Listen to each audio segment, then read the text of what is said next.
네, 저는 함께가자 장애인 자립생활센터의 서혜영 소장입니다. 저희 기관은 인공호흡기를 사용하시는 체중증 장애인분들이 대부분 이제 성장하면서 부모님과 이제 헤어지게 되고 그러다 보면 이제 사각지대에 놓이시는 경우가 많아요. 워낙 중증이시다 보니까 시설이나 이런 데에서도 거부하세요, 입소를. 그러다 보니까 돌봐줄 사람이 없고 보살펴줄 사람이 없으면 사각지대에 놓이게 되는데 그런 분들을 이제 저희가 자립을 할 수 있게 지원하고 있습니다.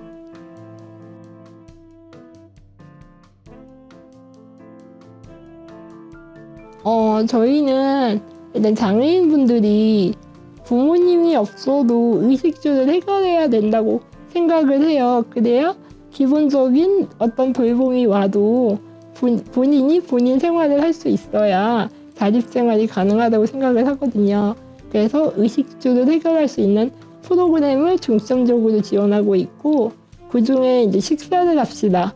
이 식사를 합시다는 이제 요즘 코로나 때 식당들이 운영이 어려웠잖아요. 그러다 보니까 장애인들이 방문해서 먹기도 어려웠고 이래서 또 배달 음식을 먹게 되면 속이 안 좋아서 이제 대장 활동이 안 되시는 분들도 계시고 이래서 직접 집에서 밀키트를 이용해서 식생활을 본인이 조율할 수 있게 하는 프로그램을 하고 있습니다. 동료 상담이 있고요.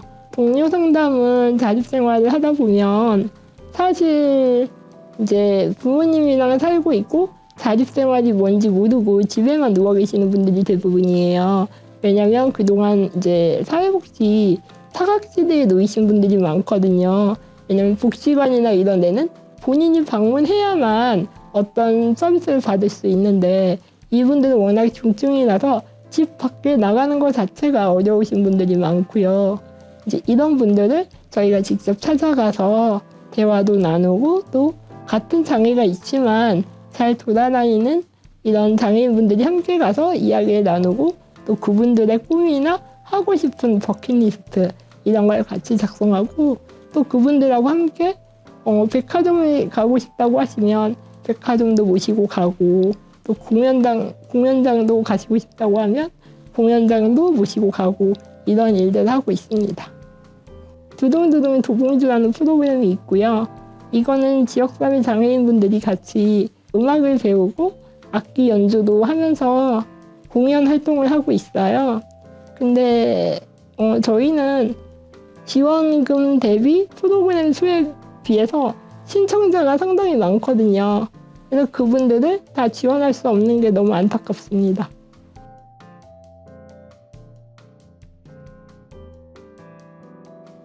사실은 저희 자립생활센터는 도봉구 지원을 받고 있고 서울시 지원을 받고 있다 보니까 도봉구에서 지원받는 금액은 도봉구 주민 장애인들만을 위해서 써야 되고 서울시에서 지원받는 금액은 서울시 장애인분들만 위해서 써야 됩니다. 하지만 저희 기관은 전국에 있는 최중증 장애인분들을 다 지원하고 있어요. 이제 후원금으로 지원하고 있고요. 사실 이렇게 사각지대에 놓일 정도로 심한 장애를, 그러니까 고난도 장애를 갖고 계신 장애인분들을 지원하는 기관이 없다 보니까 제주에 있는 분들도 저희가 지원할 때도 있고요. 후원금으로 지원하고 있습니다.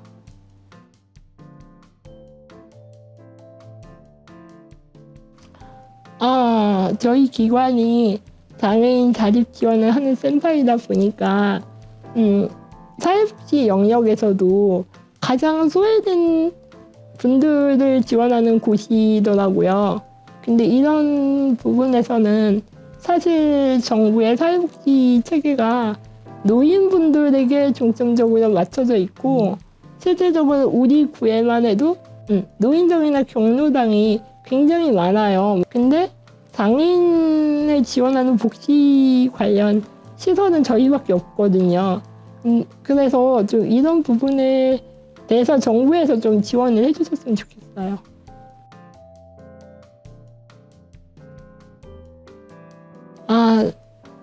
제가 사실은 어렸을 때부터 성장할 때 저도 워낙 희귀성 장애인이다 보니까 사회복지 프로그램을 이용할 수 없었어요. 집에만 있었고 제가 성장하면서 이제 학교에서도 사실은 거부해서 초등학교 입학을 못했었어요.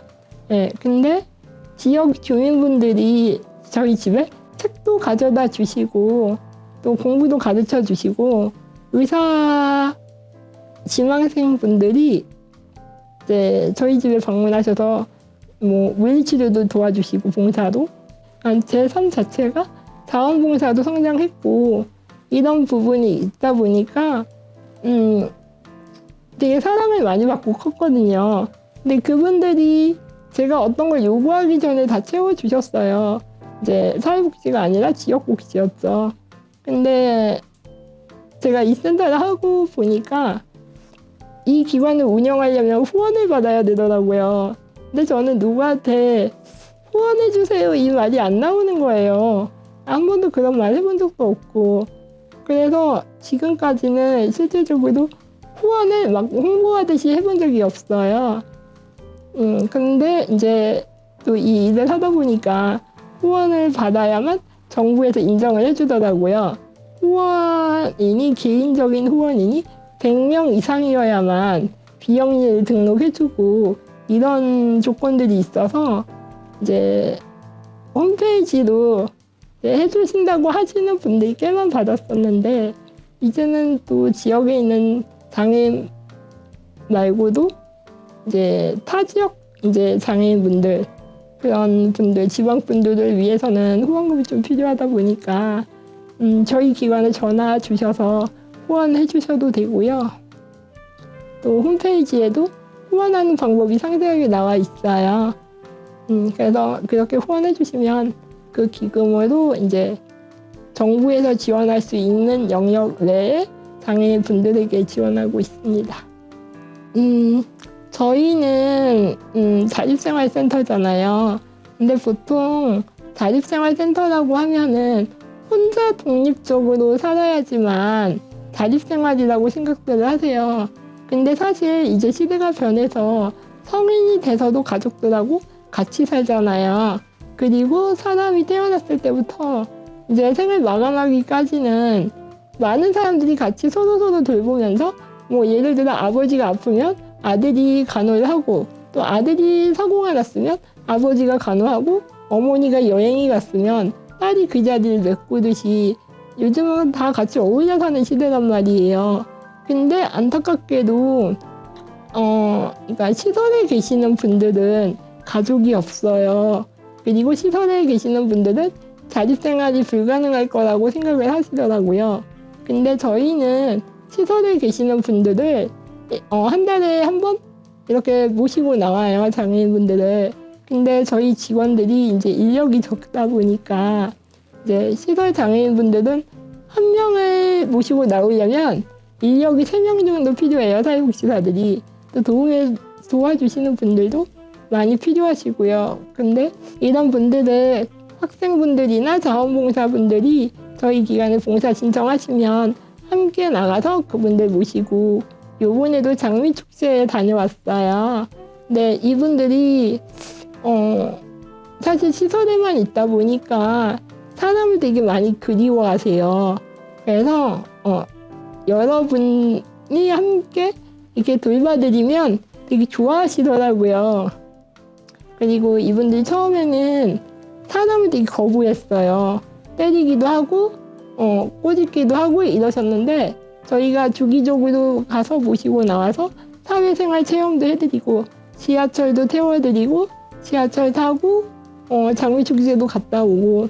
근데 이게 다녀오시고 나면 시설 안에서도 이제 뭐 행동이 많이 달라지신다고 하시더라고요.